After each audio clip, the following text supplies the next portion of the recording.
Ha, yaxshimisan? Mashinalarni yuvib qo'ydingmi? Ballonlarni ham qoraytir, qara.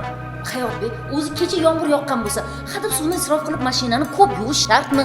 Axir aholiga shu suvni sifatli qilib, tejab yetkazib berish uchun qancha butun boshli tizim harakatda bo'lsa.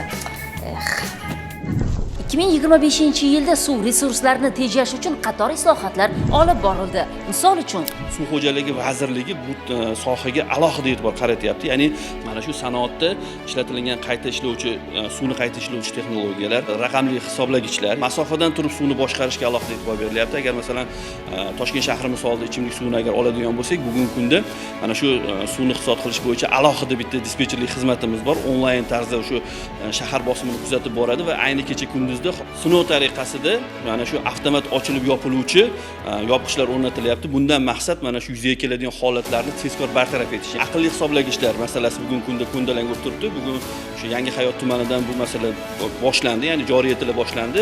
Yil so'ngiga qadar birgina tumanning o'ziga 50 mingta ana shunday aqlli hisoblagichlar o'rnatiladi.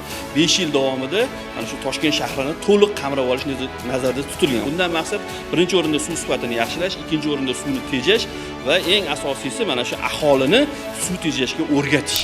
oldimizdan oqqani uchun beqadrdek tuyulayotgan suv yaqin yillar ichida kamayib, qadri juda baland bo'lib ketishi mumkin. Shu bois suvni tejashni hozirdan boshlaylik.